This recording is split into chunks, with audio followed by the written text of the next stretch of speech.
नमस्कार। News station में आपका स्वागत है। इस समय की बात करें तो बंगाल की खाड़ी में एक बड़ा खतरा मंडरा रहा है। मौसम विभाग ने इस बात की घोषणा भी कर दी है कि साइक्लोन यास अब खतरा बनकर उभर चुका है और पश्चिम बंगाल और उड़ीसा के तमाम इलाकों को यह प्रभावित करेगा। इस बारे में हम अलग अलग लोगों से बात कर रहे हैं और खास तौर पर जो मौसम विभाग कह रहा है उस पर लगातार लोग ध्यान दे रहे हैं। साथ ही साथ हम भी आप तक ये बात पहुंचा रहे हैं। आखिरकार इस सीजन में खास तौर पर मानसून से पहले दो दो साइक्लोनों का आना, यानी पहले ताउते और उसके बाद ये साइक्लोन यास, आखिरकार क्या वजह है, क्यों इसको सामान्य माना जाए या असामान्य माना जाए, इस पर बातचीत करने के लिए हमारे साथ हैं मौसम विभाग के पूर्व महानिदेशक डॉक्टर एल.एस. राठौर जी। आइए उन्हीं से बात करते हैं। राठौर जी, आपका न्यूज स्टेशन में स्वागत है सर। धन्यवाद धन्यवाद सिद्धार्थ जी। सर, इस सीजन में जबकि मानसून दस्तक दे रहा है, दो दो साइक्लोन, एक नहीं दो दो साइक्लोन, क्या कहेंगे सर इसको? मैं कहूंगा कि ऐसा कई बार हुआ है कि मानसून पूर्व तो चक्रवात की ऋतु है, और जैसा हम सभी जानते हैं कि चक्रवात दो ऋतुओं में आता है, मानसून से पहले और मानसून के बाद भी। तो मानसून के पूर्व में चक्रवात होना एक सामान्य बात है। हाँ, वो बात थोड़ा हमें लग रहा है कि अरब सागर में बना और उसके तुरंत बाद बंगाल की खाड़ी में बना, पर ऐसा होता है, तो इसमें अनियमित कुछ भी नहीं है। सर, बहुत से लोग चक्रवातों को कहीं ना कहीं इनकी जो संख्या, उनका कहना है बढ़ रही है और ज्यादा विनाशकारी हो रहे हैं, तो इसके पीछे वो जलवायु परिवर्तन को मानते हैं कि क्लाइमेट चेंज एक जो है फैक्टर है। कितना सहमत है सर इससे? अभी तक जो शोध हुआ है सिद्धार्थ जी, उसमें मैं कहूंगा कि थोड़ा सा इनकंक्लूसिव शोध है और इसको ये बहुत सटीक निर्णय नहीं निकाल पाए हैं कि जलवायु परिवर्तन के कारण में क्या चक्रवातों की संख्या, उनकी तीव्रता या उनके एसोसिएटेड जो प्रभाव है उनमें बदलाव आया है। हम जानते हैं कि चक्रवात जो है, ट्रॉपिकल साइक्लोन्स, उसके 5 बेसिन्स हैं। 2 प्रशांत महासागर के हैं, 2 अटलांटिक के हैं और एक हिंद महासागर के। और हिंद महासागर में भी 2 सब बेसिन है, एक अरब सागर है, एक बंगाल की खाड़ी है। और पांचों ही बेसिन में जिस प्रकार जो शोध हुआ है, और जो 2 प्रश्न है यहाँ पर। पहला प्रश्न तो यह है कि क्या मानव के प्रभाव के कारण जो जलवायु परिवर्तन हो रहा है, उसके कारण कोई प्रभाव हो रहा है, और दूसरा, हो रहा है तो कितना। और इन दोनों प्रश्नों, चूंकि हम जानते हैं कि चक्रवात का जो समाज के विभिन्न आयामों पर बहुत गहरा प्रभाव होता है, नकारात्मक होता है अधिकांशतः, तो उसको लेकर के बहुत शोध हो भी रहा है, लेकिन अभी बहुत कंक्लूसिव नहीं है। अगर विस्तार से बात करें और हिंद महासागर के परिप्रेक्ष्य में बात करें, तो जहां तक बंगाल की खाड़ी है वहां पर अभी कोई बहुत ऐसे परिणाम नहीं आए हैं जो ये सिद्ध कर पाए कि जलवायु परिवर्तन के कारण इनकी संख्या, बारंबारता और तीव्रता में कोई उछाल आया हो। अलबत्ता अरब सागर में जो जलवायु परिवर्तन के प्रभाव आंके गए हैं अब तक, उसमें ये देखा गया है कि मॉनसून के पूर्व के जो चक्रवात हैं उन पर कोई ज्यादा प्रभाव नहीं हुआ है।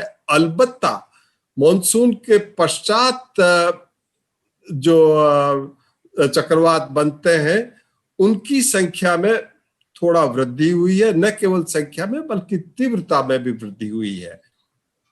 राठौर सर, हमारे दर्शकों के लिए हम चाहते हैं कि आप बताइए कि ये साइक्लोन आखिरकार बनते कैसे हैं।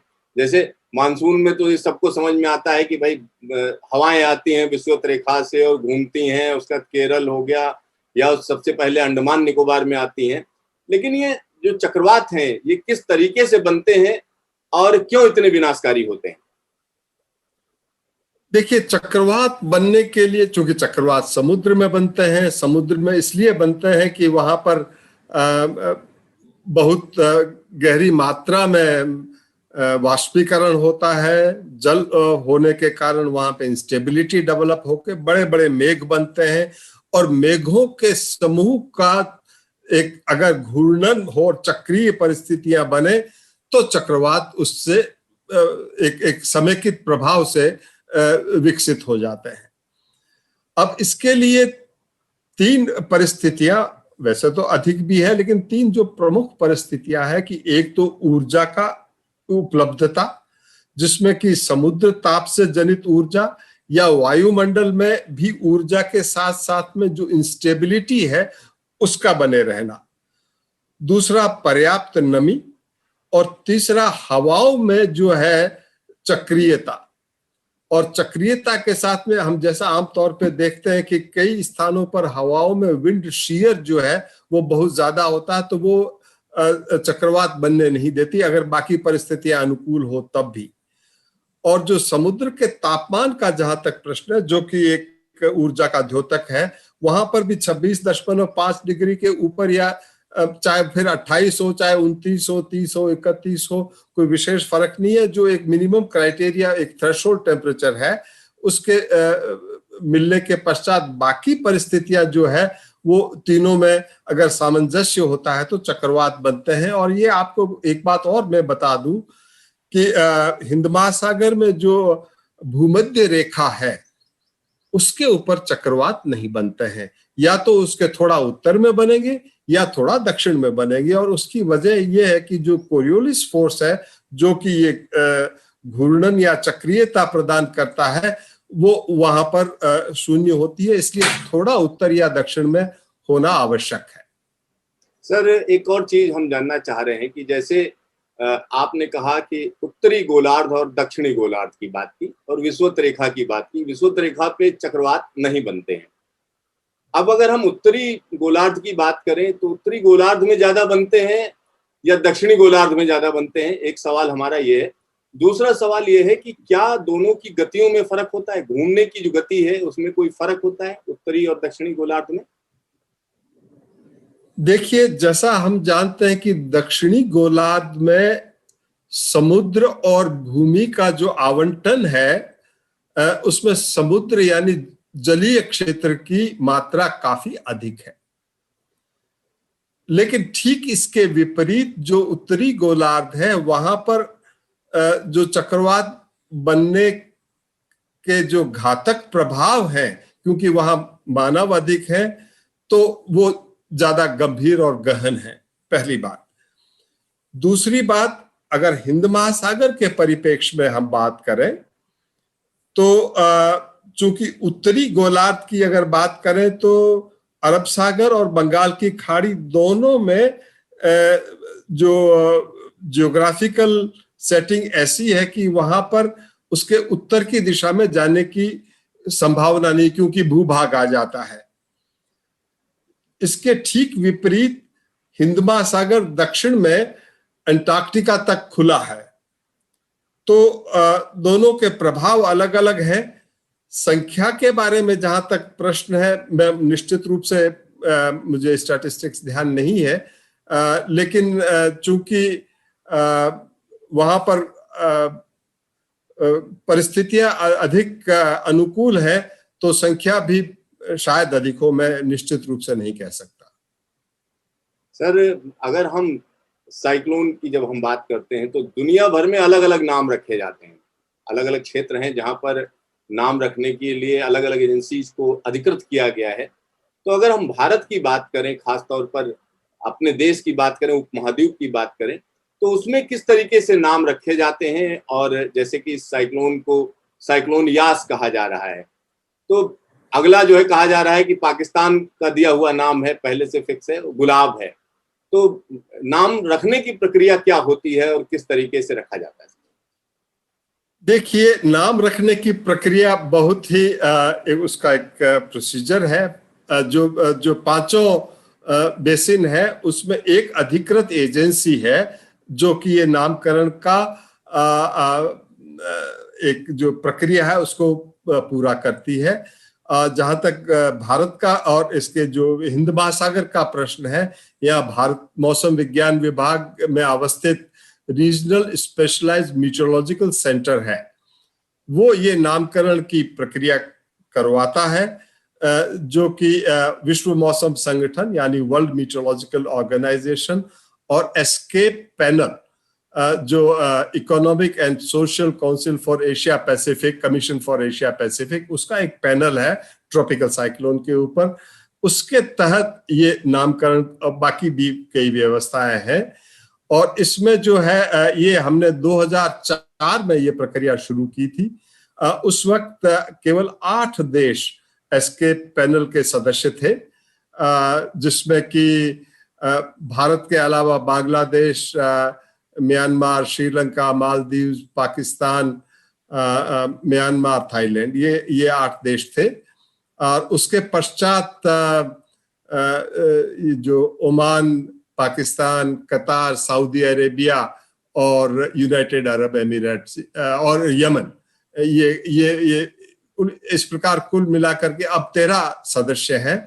और 13 सदस्य एक बैठक में अपनी अपनी तरफ से नाम सुझाते हैं और फिर एक टेबल बना ली जाती है, और उस टेबल में क्रमानुसार, देश के क्रमानुसार वो जो नामकरण किया जाता है वो उसी के हिसाब से साइक्लोन के नाम दिए जाते हैं। और नाम देते वक्त ये ध्यान रखा जाता है कि ये अल्फाबेटिकल कंट्री वाइज हो, और फिर उसको सीक्वेंशियली अरेंज किया जाता है, और इनको दोबारा रिपीट नहीं किया जाता है।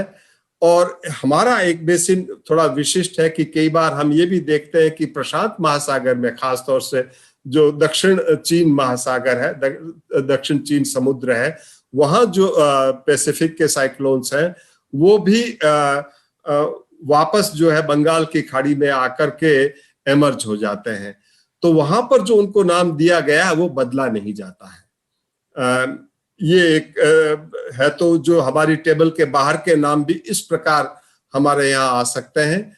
और जहां तक अटलांटिक बेसिन का सवाल है, उन्होंने सबसे पहले 1953 में ये प्रक्रिया अपनाई थी। और शुरू में तो वहां नामकरण महिलाओं के नाम से होते थे, फिर पुरुषों के नाम भी होने लगे, लेकिन अब कमोबेश यही है कि सभी बेसिन में नाम ऐसे हो जो सर्वमान्य हो और किसी को बहुत आपत्तिजनक नहीं हो। और नाम रखने से चूंकि हम जानते हैं कि उसको आइडेंटिफाई करने में आसानी होती है, जो सूचना का प्रचार प्रसार है आम जन तक, मीडिया तक, या शोधकर्ताओं तक, या जो डिजास्टर रिलीफ अथॉरिटीज है वो उसको अपने आप से बेहतर कर पाते हैं। और बहुत आसानी होती है मीडिया के लिए भी आम जन तक पहुंचने में, अगर इसका नामकरण ठीक हो। लेकिन नाम अच्छा होना चाहिए और संक्षिप्त भी हो और लोगों की जबान पे चढ़े तो और बेहतर है। राठौर जी, एक और चीज हम जानना चाह रहे थे। मौसम विभाग की बात करें तो पिछले कुछ सालों में तमाम चीजें सुधरी हैं, और खास तौर पर जो साइक्लोन का जो प्रेडिक्शन है, अगर हम उसकी बात करें तो उसमें एक्यूरेसी लगातार बढ़ती चली गई, क्योंकि एक जिम्मेदारी वाला काम है। अगर प्रेडिक्शन थोड़ा भी गलत होता है तो कहीं ना कहीं दिक्कत आती है। और साइक्लोन का प्रेडिक्शन, जैसा कि हमारे पास जो जानकारी उसमें ये है कि इतना आसान नहीं है, क्योंकि लास्ट मोमेंट पर भी चीजें बदलती हैं। तो सर क्या कहेंगे, किस तरीके से मौसम विभाग के सामने चैलेंजेस रहते हैं? देखिए, काम तो चुनौतीपूर्ण है। काम चुनौतीपूर्ण पहला तो ये कि आजकल हम साइक्लोजेनेसिस यानी साइक्लोन बनने से पूर्व का भी हम पूर्वानुमान दे देते हैं, और उसके पश्चात एक बार चक्रवात बन गया तो आपकी चुनौती ये होती है कि किस दिशा में जाएगा, तीव्रता का आकलन कब कब तीव्र होगा, कब कब कम होता है। कई चक्रवात ऐसे भी होते हैं कि समुद्र पे बनते हैं, समुद्र पे नष्ट हो जाते हैं, तट पे आते ही नहीं है। हालांकि हिंद महासागर में हमारे यहाँ पे ऐसा संभव नहीं है। हाँ, दक्षिणी गोलार्ध में अधिक संभव है, क्योंकि यहाँ तो तट पे आएगा, बंगाल की खाड़ी हो या अरब सागर में, क्योंकि ये लैंड लॉक्ड एरियाज हैं। और जब तट पे आना है तो भाई कब आना है, कहाँ आना है, और आने के पश्चात वहां पे हमें 3 विशेष बातों का ध्यान रखना है कि उसके साथ में कितनी बारिश होगी, बाढ़ की स्थिति कहाँ बनेगी, कैसे बनेगी, हवाओं की स्थिति क्या रहेगी, क्योंकि हवाओं से बड़ा नुकसान होता है। और तीसरा नुकसान जो है स्टॉर्म सर्ज से होता है। और स्टॉर्म जो लहरें उठेगी समुद्र की स्टॉर्म सर्ज के कारण, वो कितनी ऊंची उठेगी और कितने अंदर तक उसको जल प्लवन करेगी ताकि वहां से लोगों को हटाया जा सके। तो ये अतिरेक जो मौसम परिस्थितियां है, तेज हवाएं, अतिवृष्टि और सर्ज, इन तीनों का आकलन करके एक समेकित रूप से ये भी देखना है कि कहां से लोगों को हटाया जाए। विस्थापित करना आसान कार्य नहीं है, इसलिए हमें बहुत सावधानी पूर्वक, और अब ये भी चाहते हैं कि जो डिजास्टर रिलीफ अथॉरिटीज है कि हमें समय रहते चेतावनी मिले। तो अब आजकल 5-7 दिन पहले से हम दे पा रहे हैं। और जैसा कि आप जानते हैं कि वर्ष 2012 में जो फाइलिन का उड़ीसा तट पे जो चक्रवात आया था, वो उसके पश्चात से एक आमूलचूल परिवर्तन हमने अपने तकनीक में किया और उसके पश्चात उत्तरोत्तर हम उसमें गुणात्मक सुधार करते आ रहे हैं। और आज हम इस दशक में कहें तो विश्व की जो सबसे बेहतरीन पूर्वानुमान करने वाली एजेंसीज में भारत मौसम विज्ञान विभाग है, ये कहें तो कोई अतिशयोक्ति नहीं है। राठौर साहब, एक आखिरी सवाल है। अमूमन चूंकि मौसम विभाग लगातार प्रेडिक्शन दे ही रहा है और आप महानिदेशक रहे, आप बेहतर जानते हैं उनका तरीका काम करने का, लेकिन अगर हम आपसे कहें कि सर क्या लग रहा है ये साइक्लोन यास कितना नुकसान पहुंचा देगा? नुकसान तो पहुंचाएगा। साइक्लोन तट पे तो हम प्रबंधन बहुत अच्छा करते हैं, तो वहां पर हम अधिक नुकसान नहीं होने देंगे। लेकिन चूंकि हमने ये देखा कि पिछला अम्पन भी आया, वो भी जो है जाकर के, और जब ये उत्तर दिशा में जाता है तो हिमालय के जो पर्वतीय क्षेत्र है वहां पे बहुत बारिश करता है, तो वहां पर भी इसके नुकसान करने की क्षमता अधिक है। तो हमें वो भी ध्यान रखना है। हर एक चीज नुकसान नहीं करती है, नुकसान के साथ कुछ फायदे भी होते हैं।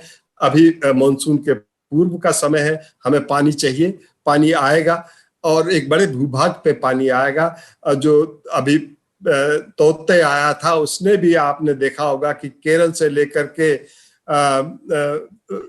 केरल, तमिलनाडु, कर्नाटका, महाराष्ट्र, गुजरात, गोवा, राजस्थान, मध्य प्रदेश, उत्तर प्रदेश, उत्तराखंड, हिमाचल प्रदेश, जम्मू कश्मीर, बिहार तक आपको बारिश दिया। मॉनसून के पहले की बारिश, उससे बहुत लंबे व्यापक क्षेत्र में बुआई का कार्य पूरा हुआ।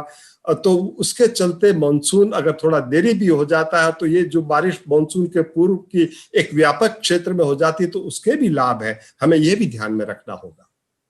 सर, आपने मानसून का जिक्र किया तो इससे जुड़ा एक सवाल बनता है।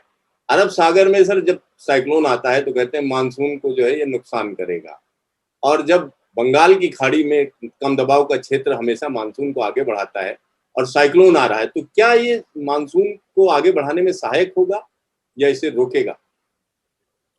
देखिए, आमतौर पे मॉनसून के पूर्व में जो चक्रवात बनते हैं तो समुद्र में बड़ी उथल पुथल करते हैं, समुद्र ठंडा हो जाता है।